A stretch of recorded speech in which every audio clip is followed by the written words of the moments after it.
Hello everyone, welcome to Teja academy. మన ఛానల్లో ఉన్నటువంటి సబ్స్క్రైబర్స్ అందరికీ గుడ్ న్యూస్ అండి. మన యాప్ యొక్క ప్రారంభ ఆఫర్లో భాగంగా రూ. 499 ఉన్నటువంటి SI constable full course 1 year వ్యాలిడిటీతో ఉన్నటువంటి ఫుల్ కోర్స్ని కేవలము రూ. 399కే అందజేస్తున్నామండి. ఈ ఆఫర్ చాలా కొద్ది సమయం అయితే ఉంటుందండి, జస్ట్ 1 వీక్ వరకే ఉంటుంది. కాబట్టి వెంటనే ప్రతి ఒక్కరు కూడా తీసుకోండి కోర్సు. యాప్ లింక్ వీడియో డిస్క్రిప్షన్లో ఉంటుంది. మన యాప్ పేరు ఆర్కే ట్యుటోరియల్. ఓకేనా? మరి ఈ కోర్సు కనుక మీరు తీసుకున్నట్లయితే మొత్తము 1000కి పైగా క్లాసులు ఉంటాయి. ప్రతి టాపిక్ సంబంధించిన పీడిఎఫ్ మెటీరియల్ ఉంటుంది. ప్రతి టాపిక్ సంబంధించిన ఉచితంగా టెస్ట్ సిరీస్ అందజేయడం అయితే జరుగుతుంది. అంతేకాకుండా ఎగ్జామ్ టైంలో దాదాపుగా 20 మెగా గ్రాండ్ టెస్ట్లు అయితే మీకు అందజేయడము జరుగుతుంది. ఎవరైతే ఇప్పుడు కోర్స్ తీసుకున్నటువంటి అభ్యర్థులకు మాత్రమే ఈ ఆఫర్ అయితే వర్తిస్తుంది. కాబట్టి వెంటనే కోర్స్ తీసుకోండి. ముందుగా యాప్ డౌన్లోడ్ చేయండి. యాప్ డౌన్లోడ్ చేసిన తర్వాత మీ మొబైల్ నెంబర్తో రిజిస్టర్ అయ్యి స్టోర్ ఆప్షన్లో కోర్స్ ఉంటుంది, తీసుకోండి. ఏమైనా డౌట్స్ ఉంటే కామెంట్ రూపంలో తెలియచేయండి. Thank you everyone, welcome to Teja academy. So guys, మనకి తెలంగాణ రాష్ట్రం నుంచి 7,000కు పైగా ఉద్యోగాలతో ఎస్ఐ కానిస్టేబుల్ నోటిఫికేషన్ రావడం జరిగిందండి. మరి దానిని దృష్టిలో ఉంచుకొని మరి మీ అందరికీ ఉపయోగపడే విధంగా డైలీ ప్రతిరోజు ఒక టాపిక్ పైన మోడల్ పేపర్స్ అయితే మీకు అందజేయడం జరుగుతుందండి. ఎగ్జాక్ట్లీ ఎగ్జామ్ పాయింట్ ఆఫ్ వ్యూలో, అంతేకాకుండా ప్రీవియస్గా చాలాసార్లు ఎగ్జామ్లో రిపీటెడ్గా వచ్చినటువంటి ప్రశ్నలను జోడించి మీకు ప్రతిరోజు మోడల్ పేపర్స్ రూపంలో అందజేస్తానండి. సో ఇది అప్ టు ఎగ్జామ్ వరకు కూడా మీకైతే ఉంటుందండి. అప్ టు ఎగ్జామ్ వరకు ఈ సిరీస్ అనేది కంటిన్యూ అవుతుంది. కానీ మీరు తప్పకుండా సపోర్ట్ చేయాలి. ఎవరైతే మొదటిసారి చూస్తున్నారో తప్పకుండా సబ్స్క్రైబ్ చేసి పోలీస్ అభ్యర్థులు ఏవైతే పోలీస్ ఉద్యోగాలకు ప్రిపేర్ అవుతున్నారో మీకు గ్రూప్స్ ఉంటాయి కదండి, వాట్సాప్ గ్రూపులు కావచ్చు, టెలిగ్రామ్ గ్రూప్ కావచ్చు, ఫేస్బుక్ గ్రూపులు ఉంటాయి కదా, వాటిలో మన వీడియోని షేర్ చేసి సబ్స్క్రైబ్ చేయించండి. డైలీ ఫాలో అయితే సరిపోతుంది. మంచి టాపిక్స్తో మీకు నచ్చినటువంటి అంశాలను మీకు అందజేస్తానండి. మీకు నచ్చినటువంటి ఏవైనా టాపిక్స్ ఉంటే కూడా కామెంట్ రూపంలో తెలియచండి. తప్పకుండా మీకు క్లాస్ అయితే ఎక్స్ప్లెయిన్ చేయడము జరుగుతుంది. ఈరోజు మనము తెలంగాణ హిస్టరీకి సంబంధించినటువంటి కొన్ని ముఖ్యమైన రిపీటెడ్గా వస్తున్న ప్రశ్నలు చూద్దాం. ఓకేనా? క్వశ్చన్ నెంబర్ 1, శాతవాహన సామ్రాజ్య స్థాపకుడు ఎవరు మరియు వారి తొలి రాజధాని నగరం ఏంటి? ఓకే, ఆన్సర్ వచ్చేసి ఆప్షన్ ఏ అండి. 1 మరియు 2 సరైనవి. శాతవాహన రాజ్య స్థాపకుడు ఎవరండి? శ్రీముఖుడు. ఓకేనా? మరి శాతవాహనుల తొలి రాజధాని ఏంటండి? కోటిలింగాల. ఓకే, కోటిలింగాల. దీనికి సంబంధించినటువంటి క్లియర్ ఎక్స్ప్లెనేషన్ కూడా మనం ఇప్పుడు చూద్దాము. శాతవాహనుల వంశ స్థాపకుడు శ్రీముఖుడు. వీరి యొక్క తొలి రాజధాని ప్రస్తుత తెలంగాణలోని జగిత్యాల జిల్లాలో ఉన్న కోటిలింగాల. అంతకుముందు కరీంనగర్ జిల్లాలో ఉండేది. జిల్లాల పునర్వ్యవస్థీకరణ తర్వాత జగిత్యాలకైతే మార్పు చెందడం అయితే జరిగింది. ఓకేనా? Important question. సో గైస్, మీ అందరికీ చిన్న జీకే క్వశ్చన్ అండి. జీకే పరంగా మరి ఎంతమంది సమాధానం చెప్తారో చూద్దాము. ఓకేనా? మరి తెలంగాణ రాష్ట్రంలో చాలా ప్రసిద్ధి చెందినటువంటి దేవాలయం అండి. ఏంటది? 100 స్తంభాల దేవాలయం. ఎక్కడ ఉంది? 1000 స్తంభాల దేవాలయం కాదు నేను అడిగేది, 100 స్తంభాల దేవాలయం. ప్రీవియస్గా కానిస్టేబుల్ ఎగ్జామ్లో అడిగినటువంటి బిట్. ఓకేనా? మీకు తెలిస్తే ఆన్సర్ చేయండి, తెలియకపోతే 100 స్తంభాల దేవాలయం అని కామెంట్ పెట్టండి, ఆన్సర్ చెప్తా. 1000 స్తంభాల దేవాలయం అయితే మనకు వరంగల్లో ఉంది. ఓకేనా? వరంగల్లో ఉంది. Okay, fine. కానీ 100 స్తంభాల దేవాలయం ఎక్కడ ఉంది మరి కామెంట్ చేయండి. ఓకే,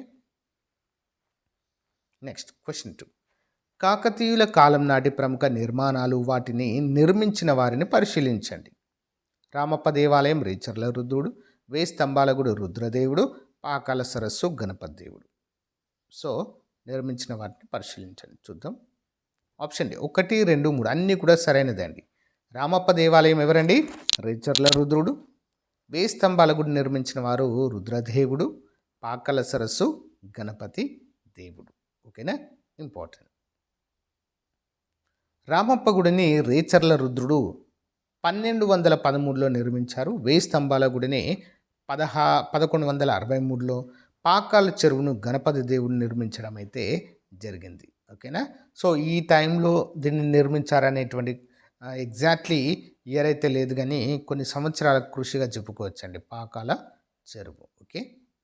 నెక్స్ట్, కుతుబ్ షాహీ వంశానికి సంబంధించి క్రింది వాక్యాలను పరిశీలించండి. కుతుబ్ షాహీలకు ఆప్షన్ 1, మహమ్మద్ కూలీ కుతుబ్ షా 1591లో హైదరాబాద్ నగరాన్ని నిర్మించారు. హుస్సేన్ సాగర్ను ఇబ్రహీం కుతుబ్ షా కాలంలో నిర్మించారు. వీరి పాలనలో ప్రధాన అధికార భాష ఉర్దూ. సరైన సమాధానం ఏంటండి? ఆప్షన్ 1 మరియు 2 సరైనదండి. ఓకేనా. మహమ్మద్ కూలీ కుతుబ్ షా హైదరాబాద్ నగరాన్ని 1591లో నిర్మించడం జరిగింది. హుస్సేన్ సాగర్ను ఇబ్రహీం కూలీ కుతుబ్ షా నిర్మించారండి ఆయన కాలంలో. మరి వీరి కాలంలో ప్రధాన భాష ఉర్దా అండి? కాదండి. నిజమేంటి మరి చూద్దాము. సో హుస్సేన్ సాగర్ను ఇబ్రహీం కుతుబ్ షా నిర్మించడం జరిగింది. హుస్సేన్ షా వలి నిర్మించారు ఆయన కాలంలో. హుస్సేన్ షా వలి, ఈయన హుస్సేన్ షా వలి అనేటువంటి అతను ఇబ్రహీం షా యొక్క అల్లుడండి. ఓకేనా. కానీ కుతుబ్ షాహీల పాలనలో ప్రధాన అధికార భాష ఏంటండి? పర్షియన్ అండి, ఉర్దూ కాదు. కాబట్టి 3వ స్టేట్మెంట్ తప్పు, మొదటి 2 సరైనవి. నెక్స్ట్, సాలార్జంగ్ సంస్కరణలకు సంబంధించి సరైన వాటిని గుర్తించండి. ఆన్సర్ వచ్చేసి ఆప్షన్ బి అండి. 2 మరియు 3 మాత్రమే సరైనవండి. ఓకేనా.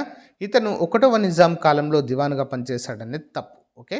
మరి ఎవరి కాలంలో పనిచేశాడు అనేది కూడా చూద్దాం. 1853 నుంచి 1883 వరకు ఈయన దివాన్గా ఉన్నారు. రెవెన్యూ వ్యవస్థను మెరుగుపరచడానికి జిల్లా బందీ విధానాన్ని ప్రవేశపెట్టారు. చాలాసార్లు ఎగ్జామ్లో అడిగినటువంటి క్వశ్చన్ ఇది. Not only SI constable, groups లెవెల్లో కూడా అడగడం అయితే జరిగింది ఈ క్వశ్చన్. ఓకే, గుర్తుంచుకోవాలి. వివరాలు చూద్దాం. 1వ సాలార్జంగ్ ఇతనికి ఏంటండి?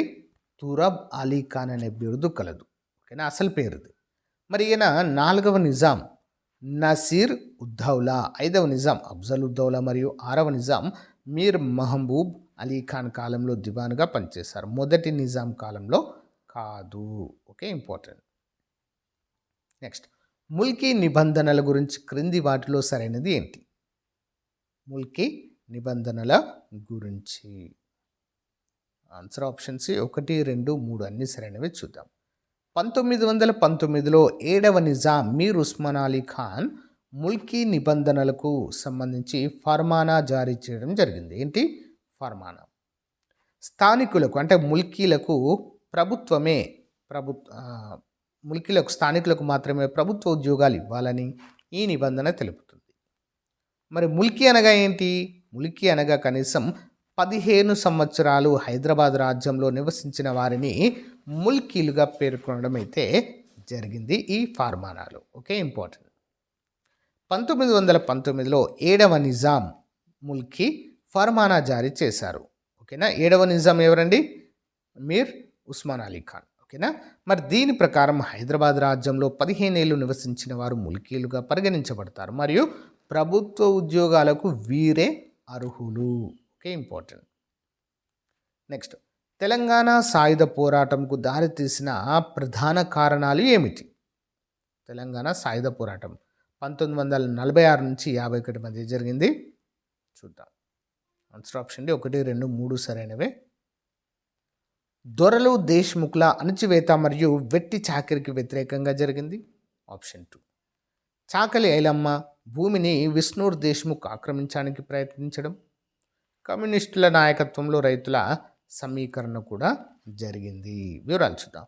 భూస్వాముల అణచివేత, వెట్టి చాకిరికి వ్యతిరేకంగా కమ్యూనిస్టుల నాయకత్వంలో సాయుధ పోరాటం జరిగింది. రాపాక రామచంద్రారెడ్డి విష్ణూర్ దేశ్ముఖ్కి వ్యతిరేకంగా చాకలి ఐలమ్మ చేసిన పోరాటం దీనికి ప్రధాన ప్రేరణగా కూడా మనము చెప్పుకోవచ్చు. ఓకే, నెక్స్ట్, ఆపరేషన్ పోలో దీనికి సంబంధించి సరైన వాక్యాలను పరిశీలించండి. ఆపరేషన్ పోలో ఇది సెప్టెంబర్ 13, 1948 ప్రారంభమైంది. దీనికి నాయకత్వం వహించిన భారత సైనికాధికారి జనరల్ జైన్ చౌదరి. దీని ఫలితంగా హైదరాబాద్ రాష్ట్రము పాకిస్తాన్లో విలీనమైంది. సో సరైన సమాధానాలు ఏంటి? 1 మరియు 2 మాత్రమే. ఓకేనా. మరి ఇది 13 సెప్టెంబర్ 1948 ప్రారంభమై 17 ముగుస్తుంది. ఓకేనా. మరి దీనికి నాయకత్వం వహించిన వారు ఎవరండి? సైనికాధికారి జనరల్ జైన్ చౌదరి గారు. మరి హైదరాబాద్ పోయి పాకిస్తాన్లో కలిసిందా అండి? కాదండి, ఇండియాలోనే కలిసింది. సో అప్పుడు స్వతంత్రానికి ముందే మన దేశంలో 560కి పైగా స్వతంత్ర సంస్థానాలు ఉండేవి. ఓకే, అందులో హైదరాబాద్ సంస్థానం కూడా ఒకటి. అంటే ఈ యొక్క మీర్ ఉస్మాన్ అలీ ఖాన్ 7వ నిజాం ఏం చేశారు, మేము స్వతంత్రంగానే ఉంటాం, మేము వెళ్ళి ఏంటి పాకిస్తాన్లో కలుస్తామనేటువంటి ఒకటి తీసుకురావడం అయితే జరిగింది. కానీ పోలీస్ చర్య ద్వారా ఏం చేశారు, సో దాన్ని అణచివేశారు. ఆ యొక్క తిరుగుబాటుని అణచివేసి భారతదేశంలో విలీనం చేయడము జరిగింది. ఆపరేషన్ పోలో, దీన్నే పోలీస్ యాక్షన్ ద్వారా సెప్టెంబర్ 17, 1948 హైదరాబాద్ రాజ్యం భారత యూనియన్లో విలీనమైంది, పాకిస్తాన్లో కాదు. ఎప్పుడండి? 17 సెప్టెంబర్, 13న స్టార్ట్ అవుతుంది, 15న ముగుస్తుంది. ఓకేనా, ఇంపార్టెంట్. హైదరాబాద్ విలీనం సమయంలో అప్పటి నిజాం మీర్ ఉస్మాన్ అలీ ఖాన్ తీసుకున్న చర్యలేంటి? హైదరాబాద్ను భారతదేశంలో విలీనం చేయడం జరిగింది కదా, సో అప్పుడు మీర్ ఉస్మాన్ అలీ ఖాన్ తీసుకున్న చర్యలేంటి? ఆన్సర్ ఆప్షన్ డి, అన్ని సరైనవే. చూద్దాం. 1, మీర్ లాయక్ అలీని తన ప్రధానమంత్రిగా నియమించారు. ఓకే. కాసిం రజ్వీ ఆధ్వర్యంలో రజాకార్లు స్థానిక ప్రజలపై దాడులు చేశారు. కరెక్ట్. ఐక్యరాజ్య సమితిలో హైదరాబాద్ సమస్యపై భారత్కి వ్యతిరేకంగా ఫిర్యాదు చేయడం అయితే జరిగింది. ఓకేనా, ఇంపార్టెంట్. వివరాలు చూద్దాం. నిజాం స్వతంత్రంగా ఉండాలని నిర్ణయించుకుని 1948లో ఐక్యరాజ్య సమితి భద్రతా మండలిలో భారత ప్రభుత్వంపై ఫిర్యాదు చేశారు. రజాకార్ల అకృత్యాలు తీవ్ర స్థాయికి చేరడంతో ఆపరేషన్ పోలో అనివార్యము అయింది. ఓకేనా, ఇదొక ప్రైవేట్ సైన్యంగా ఉండేదండి. నెక్స్ట్, గ్రంథాలయ ఉద్యమం గురించి సరైన వ్యాఖ్యలు ఏవి? గ్రంథాలయ ఉద్యమం గురించి ఆప్షన్ 1, 1901లో శ్రీకృష్ణదేవరాయ ఆంధ్ర భాషా నిలయం హైదరాబాద్లో స్థాపించబడింది. ఆప్షన్ 2, కోమర్రాజు వెంకట లక్ష్మణరావు రావిచెట్టు రంగారావు దీని స్థాపనలో కీలక పాత్ర పోషించారు.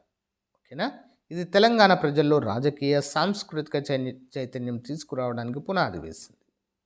ఆన్సర్ అండి ఆప్షన్ డి, అన్నీ కూడా సరైనవండి. ఓకేనా, చూద్దాం వివరాలు. నిజాం రాష్ట్రంలో మాతృభాషను అంటే తెలుగును ప్రోత్సహించడానికి మరియు ప్రజల్లో చైతన్యం తేవడానికి గ్రంథాలయ ఉద్యమము ముఖ్య పాత్ర పోషించింది. మొదటి గ్రంథాలయము శ్రీకృష్ణదేవరాయ ఆంధ్ర భాష నిలయము. ఇంపార్టెంట్ క్వశ్చన్ అండి. ఓకే, నెక్స్ట్ వన్ చూద్దాం. భూదాన్ ఉద్యమానికి సంబంధించి సరైన వాటిని గుర్తించండి. భూదాన్ ఉద్యమానికి. ఓకేనా, చూద్దాం. ఆప్షన్ 1, ఆచార్య వినోబా భావే 1951 ఈ ఉద్యమాన్ని ప్రారంభించారండి, ఏప్రిల్ 18. ఆప్షన్ 2, ఇది తెలంగాణలోని నల్గొండ జిల్లా పోచంపల్లిలో ప్రారంభమైంది, ప్రస్తుతం యాదాద్రి భువనగిరి జిల్లాలో ఉంది. ఆప్షన్ 3, మొట్టమొదటగా బెదిరే రామచంద్రారెడ్డి అనే భూస్వామి 100 ఎకరాల భూమిని దానం చేశారు. ఆన్సర్ అన్నీ కూడా సరైనవే అండి. చాలా చాలా ఇంపార్టెంట్ క్వశ్చన్. ఆచార్య వినోబా భావే ఏప్రిల్ 18, 1951 ఈ ఉద్యమాన్ని ప్రారంభించారు. ఎక్కడ ప్రారంభమైందని చెప్పేసి చాలాసార్లు ఎగ్జామ్లో అడిగారండి. పోచంపల్లి అని ఒకటి గుర్తుంచుకోండి ఫ్రెండ్స్. డిస్టిక్ అడిగినప్పుడు అప్పుడు ఓల్డ్ది నల్గొండ అండి, ప్రజెంట్ అయితే యాదాద్రి. ఓకేనా, నెక్స్ట్, మొట్టమొదటగా బెదిరే రామచంద్రారెడ్డి గారు ఈయన ఒక భూస్వామి అండి, 100 ఎకరాల భూమిని దానం చేయడం అయితే జరిగింది. ఎన్ని ఎకరాలండి? 100 ఎకరాలు. ఇది ఒక అహింసాత్మక ఉద్యమం అండి, హింస అనేది లేదు, గాంధీ మార్గంలోనే దీన్ని ప్రారంభించారు. నెక్స్ట్ వన్ చూద్దాము. 1952 ముల్కీ ఉద్యమానికి సంబంధించి సరైన వాటిని ఎంచుకోండి. ముల్కీ ఉద్యమానికి సంబంధించి ఇది వరంగల్లో ప్రారంభమైంది. నాన్ ముల్కీలు గోబ్యాక్ అంటే ఇడ్లీ సాంబార్ గోబ్యాక్ అనేటువంటి దానిని ప్రధాన నినాదంగా చేసుకున్నారు. సెప్టెంబర్ 2, 1952 సిటీ కాలేజీ వద్ద జరిగిన కాల్పుల్లో పలువురు విద్యార్థులు మరణించారు. ఇందులో సరైన సమాధానం ఏంటండి? ఆప్షన్ సి 1, 2, 3 అన్నీ కూడా సరైనవండి. ముల్కీ ఉద్యమం ఎక్కడ ప్రారంభమైంది? వరంగల్లో. ఇందులోనే ఇడ్లీ సాంబార్ గోబ్యాక్, గోంగూర పచ్చడి గోబ్యాక్ అనేటువంటి నినాదాలు కూడా ఇవ్వడం జరిగింది. ఇచ్చిన వ్యక్తి ప్రొఫెసర్ జయశంకర్ సార్ గారు. ఓకేనా, సిటీ కాలేజీ వద్ద కాల్పులు కూడా జరగడం అయితే మనము చూడవచ్చు. ఓకేనా, ఇంపార్టెంట్ క్వశ్చన్. ఎందుకోసం అండి? 1952లో ముల్కీ ఉద్యమం వరంగల్లో స్థానికేతరులైన ఉపాధ్యాయుల బదిలీల కారణంగా మొదలైందండి. ఓకేనా, ఇంపార్టెంట్. సో వరంగల్లో ప్రారంభమై హైదరాబాద్లోని సిటీ కాలేజీలో సంఘటన ఉధృతంగా మారింది. నెక్స్ట్, ఫజల్ అలీ కమిషన్ మరియు తెలంగాణ రాష్ట్ర ఏర్పాటు గురించి సరైన సమాధానం ఏంటి? చూద్దాం. ఆప్షన్ ఏ ఒకటి మాత్రమే నిజమండి, రెండవది తప్పు. చూద్దాం. 1952లో సయ్యద్ ఫజల్ అలీ అధ్యక్షతన రాష్ట్రాల పునర్వ్యవస్థీకరణ కమిషన్ ఏర్పాటైంది. ఆప్షన్ 2, ఈ కమిషన్ తెలంగాణ ఆంధ్ర ప్రాంతాలను వెంటనే కలిపి విశాలాంధ్ర ఏర్పాటు చేయాలని స్పష్టం చేసిందనేది తప్పు.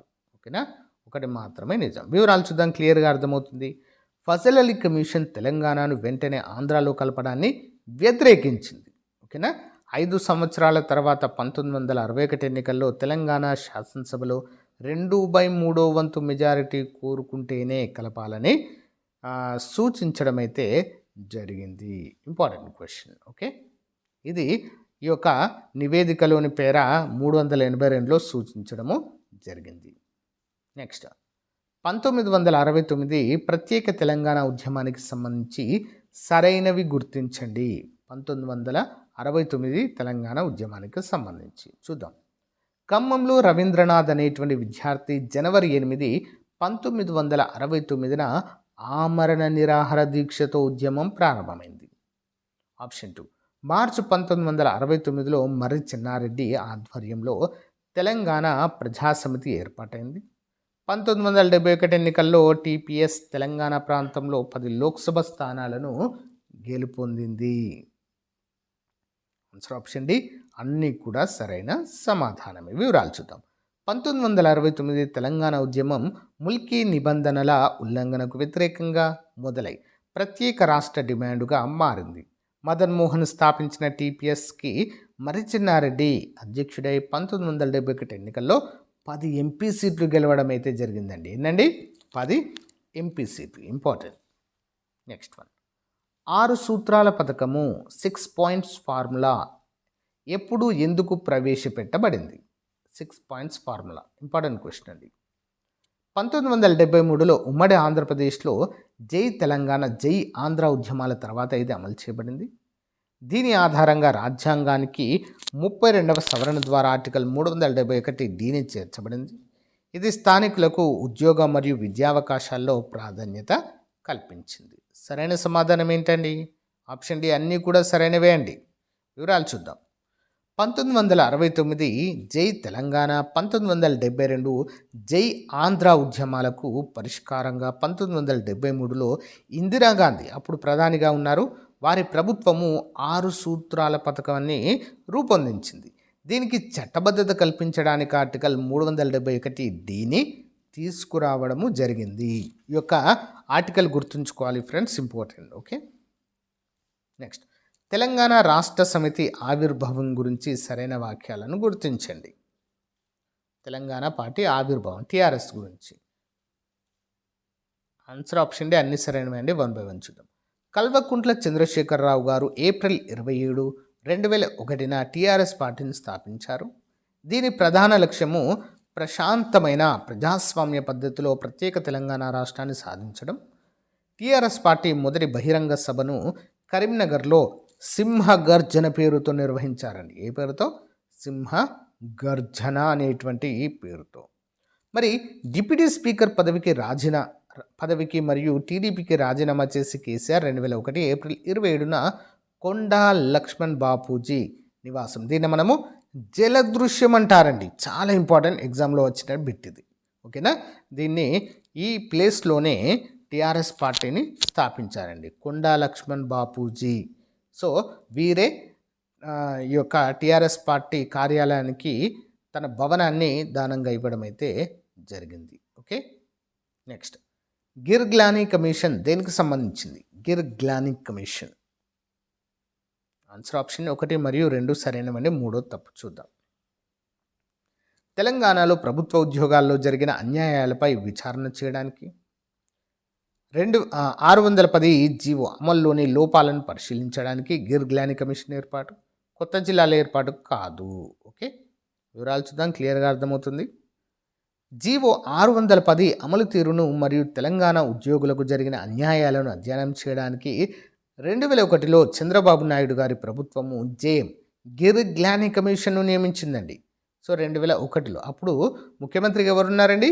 చంద్రబాబు నాయుడు గారు ఉన్నారు. ఓకే, తెలంగాణ ఉద్యోగులకు జరిగిన అన్యాయాలను అధ్యయనం చేయడానికి మెయిన్ పాయింట్ జీవో 610 అమలు తీరును మరియు తెలంగాణ ఉద్యోగులకు జరిగిన అన్యాయాలను పరిశీలించడానికి. ఓకే, నెక్స్ట్ 2009లో కేసీఆర్ చేపట్టిన ఆమరణ నిరాహార దీక్షకు సంబంధించి ముఖ్య సంఘటనలు ఏంటో గుర్తించండి. చూద్దాం.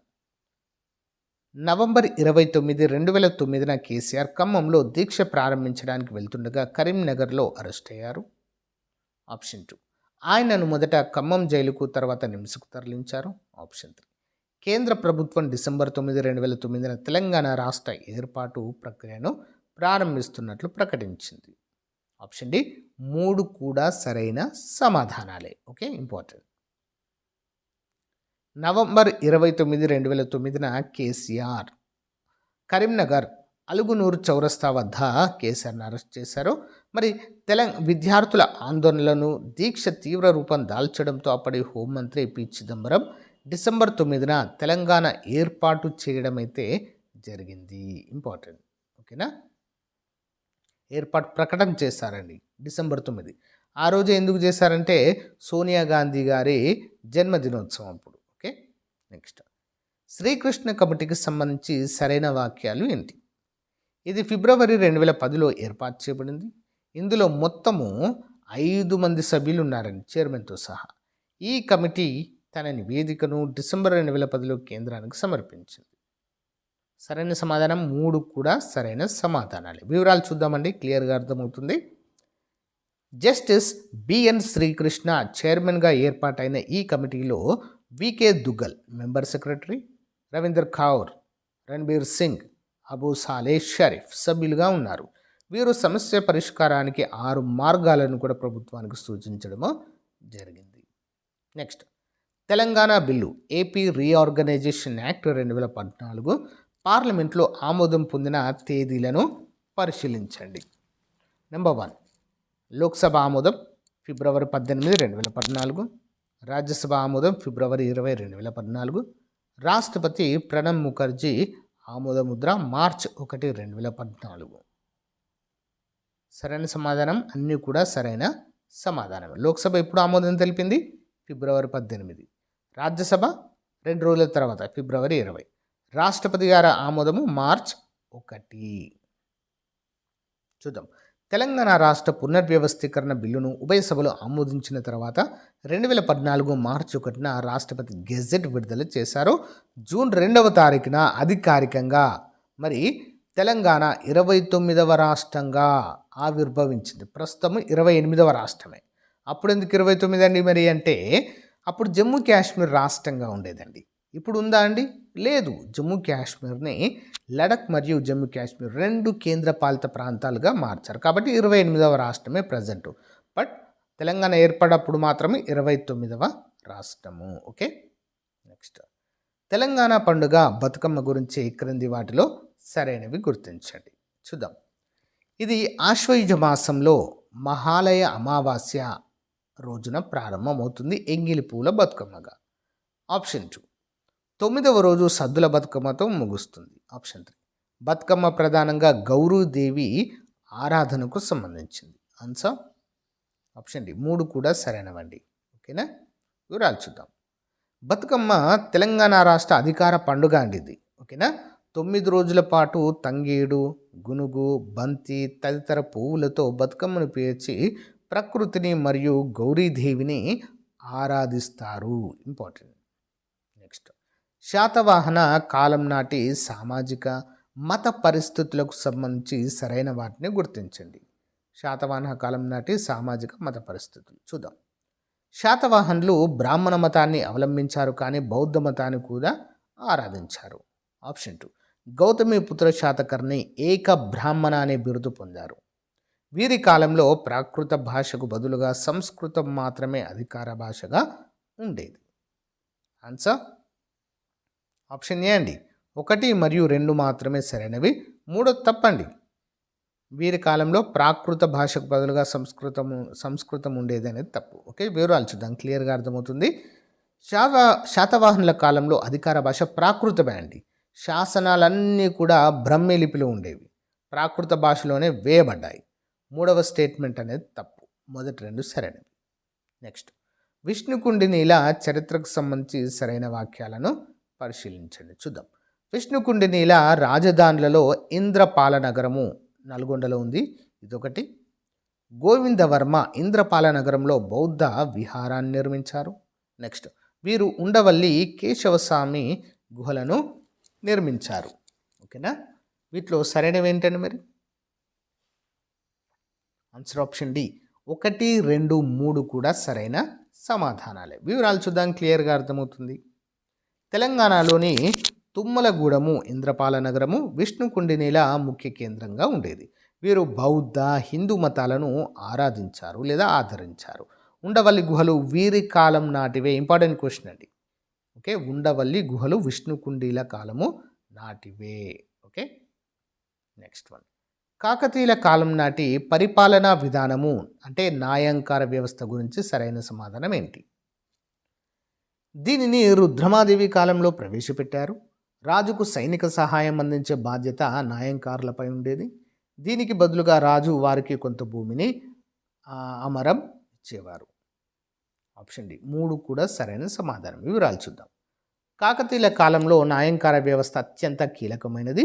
రుద్రమాదేవి దీన్ని పటిష్టం చేయడం జరిగింది. సైనిక సేవలకు ప్రతిఫలంగా నాయంకారులకు భూములను ఇచ్చేటువంటి సాంప్రదాయం అయితే ఆ కాలంలో ఉండేది.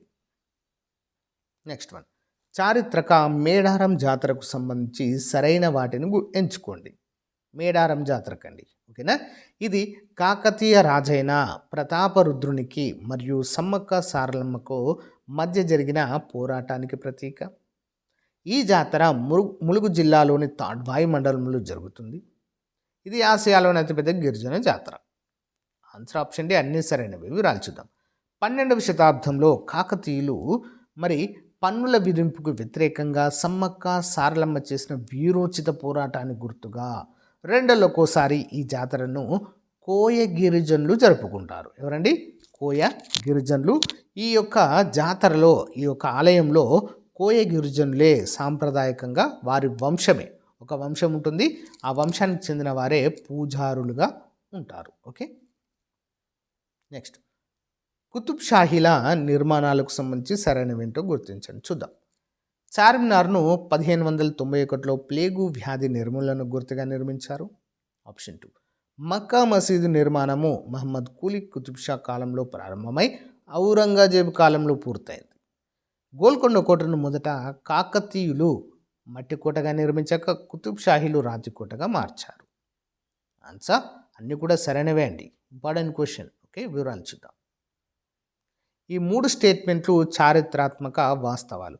మక్కా మసీదు నిర్మాణం 1614లో ప్రారంభమై 1694లో మొఘల్ చక్రవర్తి ఔరంగజేబ్ పూర్తి చేయడము జరిగింది. నెక్స్ట్ వన్, హైదరాబాద్లో అసఫ్ జాహీ వంశస్థాపన గురించి సరైనవి ఏంటి? హైదరాబాద్లో అసఫ్ జాహీ అంటే నిజాం. చూద్దాం.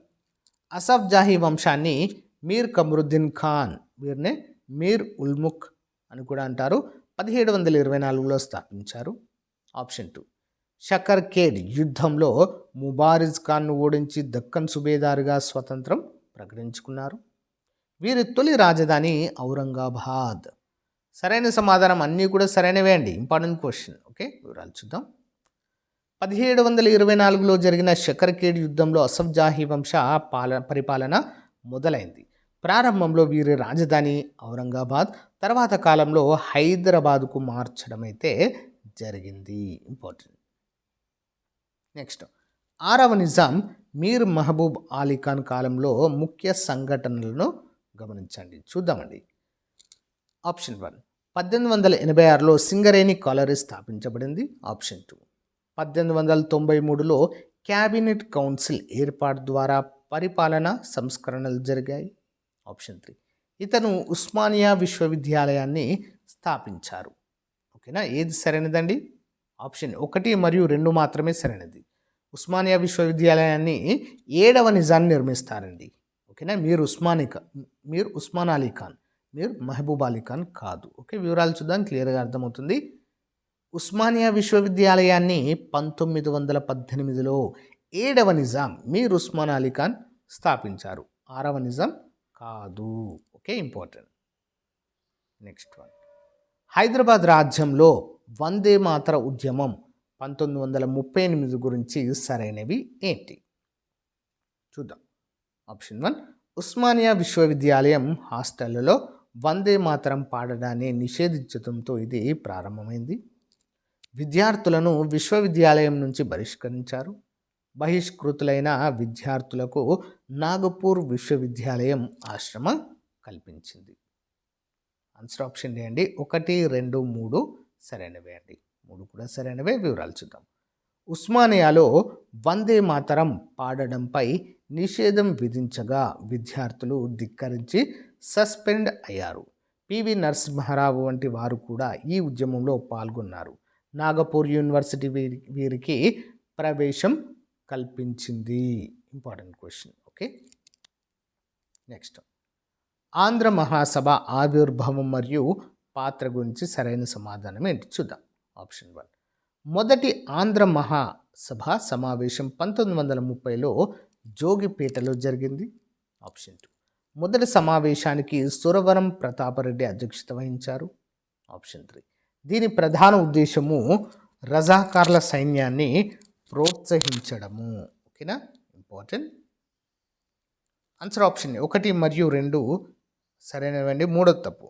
దీని యొక్క ఉద్దేశం రజాకార్ల సైన్యాన్ని ప్రోత్సహించడం అండి కాదు. ఓకేనా, వివరాలు చూద్దాం.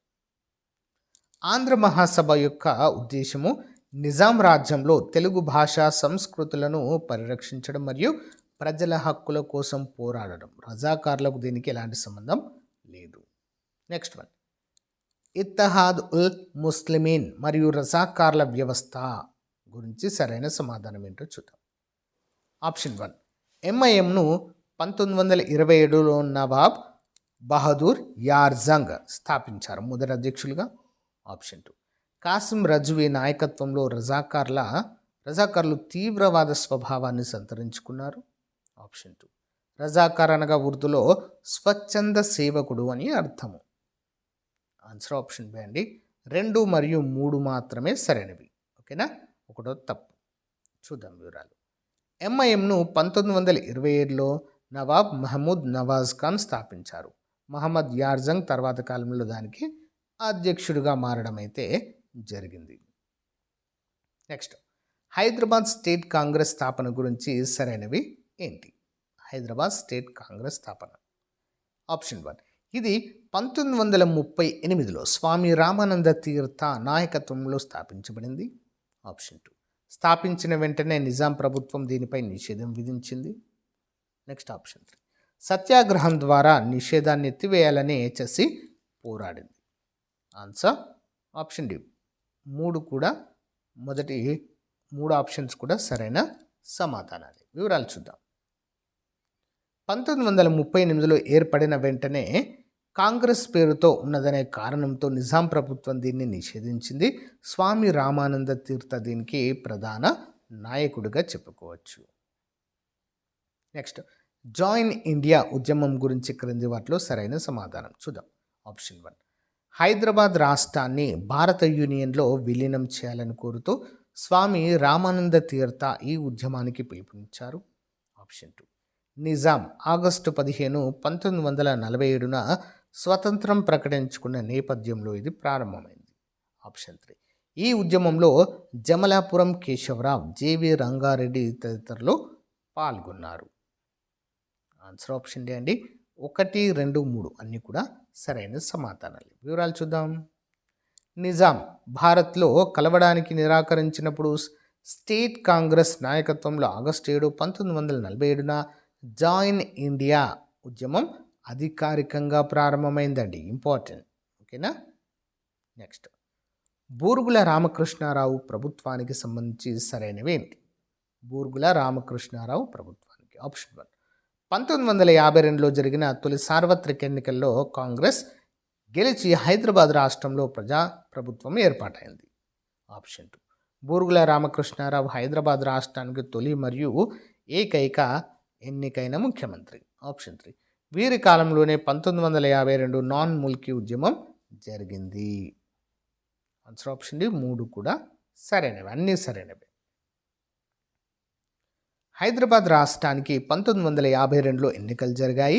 మార్చి 1952లో బూరుగుల రామకృష్ణారావు ముఖ్యమంత్రి అయ్యారు. ఇదే ఏడాది సెప్టెంబర్లో ముల్కీ ఆందోళనలు జరిగాయి. Important. Next one, city college సంఘటనపై విచారణకు నియమించిన కమిటీ ఏది? సిటీ కాలేజ్ సంఘటనపై విచారణకు నియమించిన కమిషన్. ఆప్షన్ ఏ అండి, ఒకటి మాత్రమే, జస్టిస్ పింగళి జగన్మోహన్ రెడ్డి కమిటీ. వివరాలు చూద్దాం. 1952 సెప్టెంబర్ 2, 3వ తేదీల్లో సిటీ కాలేజ్ వద్ద జరిగిన పోలీస్ కాల్పులపై విచారణ జరపడానికి జస్టిస్ పింగళి జగన్మోహన్ రెడ్డి కమిటీని బూరుగుల ప్రభుత్వము నియమించింది. ఓకేనా, ఆయన అప్పుడు ముఖ్యమంత్రిగా ఉన్నారు కాబట్టి. ఓకేనా, బూరుగుల రామకృష్ణారావు గారు. నెక్స్ట్, పెద్ద మనుషుల ఒప్పందం జెంటిల్మెన్స్ అగ్రిమెంట్ 1956 గురించి సరైన సమాధానం చూద్దాం. ఆప్షన్ 1, ఇది ఫిబ్రవరి 20, 1956న న్యూఢిల్లీలో జరిగింది. తెలంగాణ నుంచి 4, ఆంధ్ర ప్రాంతం నుంచి 4 నాయకులు ఇందులో పాల్గొన్నారు. ఆప్షన్ 3, ఆంధ్ర నాయకుల్లో నీలం సంజీవ్ రెడ్డి, బూరుగుల రామకృష్ణారావు ఉన్నారు. ఆన్సర్ ఆప్షన్ ఏ అండి, 1 మరియు 2 సరైనవండి, 3వది తప్పు. ఆంధ్ర నాయకుల్లో నీలం సంజీవ్ రెడ్డి, బూరుగుల రామకృష్ణారావు ఉన్నారనేది తప్పు. ఓకేనా, 1 మరియు 2 నిజము. చూద్దాం వివరాలు. మరి ఆంధ్ర నాయకుల్లో బి గోపాల్ రెడ్డి, నీలం సంజీవరెడ్డి, గౌతులచ్చన్న, అల్లూరి సత్యనారాయణరాజు ఉన్నారు. బూరుగుల రామకృష్ణారావు తెలంగాణ తరపున పాల్గొన్నారు. నెక్స్ట్ వన్, తెలంగాణ ప్రాంతీయ కమిటీ గురించి సరైనవి ఏంటి? ఆప్షన్ 1, పెద్ద మనుషుల ఒప్పందం మేరకు రాజ్యాంగంలో ఆర్టికల్ 371(1) ద్వారా దీన్ని ఏర్పాటు చేశారు. దీనికి అచ్యుతారెడ్డి తొలి అధ్యక్షుడిగా పనిచేశారు. ఆప్షన్ 3, తెలంగాణకు సంబంధించిన నిధులు, విద్యావకాశాలపై సలహాలు ఇవ్వడం దీని యొక్క ప్రధాన విధి. ఆన్సర్ ఆప్షన్ డి అండి, అన్నీ కూడా సరైన సమాధానాలు. ఓకేనా, వివరాలు చూద్దాం. 1958లో ఏర్పాటైన తెలంగాణ ప్రాంతీయ కమిటీ టిఆర్సి తెలంగాణ హక్కుల పరిరక్షణ కోసము ఉద్దేశించబడింది. Next one, Kothagudem thermal power station సంఘటన 1969 ఉద్యమానికి కారణమేంటి? క్రింది వాటిలో చూద్దాం. ఆప్షన్ 1, కేటీపీఎస్లో పనిచేస్తున్న నాన్ ముల్కీ అంటే స్థానికేతర ఉద్యోగులను తొలగించి స్థానికులకు ఉద్యోగాలు ఇవ్వాలని డిమాండ్. ఆప్షన్ 2, తెలంగాణ రక్షణల అమలు కోరుతూ జనవరి 1969లో రవీంద్రనాథ్ దీక్ష చేపట్టారు. కేవలం తెలంగాణ ఉద్యోగులకు మాత్రమే జీతాలు పెంచాలని ఈ ఆందోళన జరిగింది. ఆన్సర్ ఆప్షన్ 1 మరియు 2 నిజమండి, 3 తప్పు. ఓకేనా, ఎందుకు తప్పు చూద్దాం. ఉద్యోగాల్లో జరిగిన అన్యాయమే 1969 ఉద్యమానికి ప్రధాన కారణం, జీతాల పెంపు కాదు. స్థానికుల ఉద్యోగాలను స్థానికేతరులు ఆక్రమించడాన్ని వ్యతిరేకిస్తూ కేటీపీఎస్లో ఉద్యోగులు ఆందోళన చేశారు.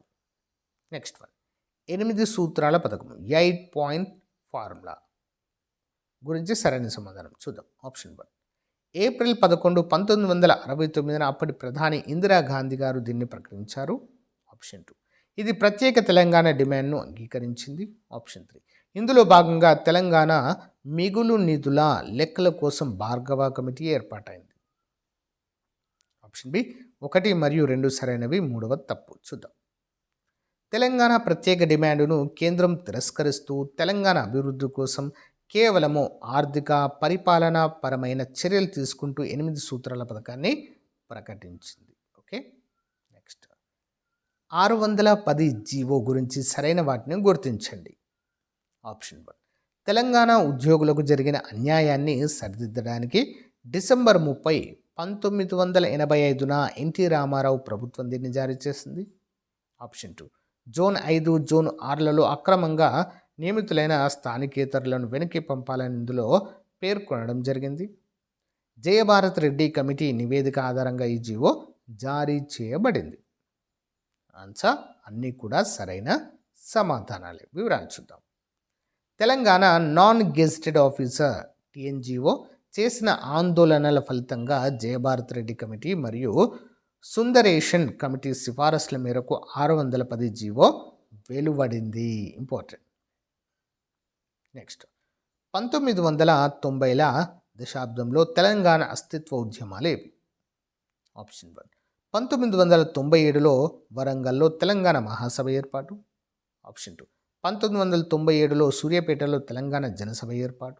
ఆప్షన్ 3 భువనగిరి సభలో దగాపడ్డ తెలంగాణ అంశంపై విస్తృత చర్చ జరిగింది. ఆన్సర్ అన్నీ కూడా సరైనవే. వివరాలు చూద్దాం. 1990ల చివరలో మేధావులు, కవులు, ప్రజా సంఘాల నాయకులు కలిసి తెలంగాణ అస్తిత్వ భావనను బలంగా ప్రజానికంలోనికి తీసుకువెళ్లారు. భువనగిరి సభ 1997 ఇందులో చాలా కీలకమైనదిగా మనం చెప్పుకోవచ్చు. సో గాయస్, ఇది మోడల్ పేపర్లో మొదటిగా మనం చెప్పుకోవచ్చు. తెలంగాణ చరిత్ర మరియు ఉద్యమ చరిత్రకు సంబంధించినటువంటి చాలా చాలా ఇంపార్టెంట్, చాలాసార్లు రిపీటెడ్గా పరీక్షల్లో వచ్చిన ప్రశ్నలు అయితే మనం ఇప్పుడు చూసాం.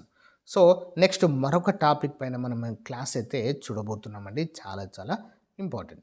రెగ్యులర్గా మన ఛానల్ని ఫాలో అవ్వండి. ఇంకా ఎవరైనా మన యాప్లో కోర్స్ తీసుకున్నట్లయితే వెంటనే కోర్స్ తీసుకోండి ఫ్రెండ్స్. చాలా తక్కువ ప్రైస్తో అయితే కోర్స్ లాంచ్ చేయడము జరిగింది. ప్రారంభ ఆఫర్గా చెప్పుకోవచ్చు. ఓకేనా? All the best. Thank you.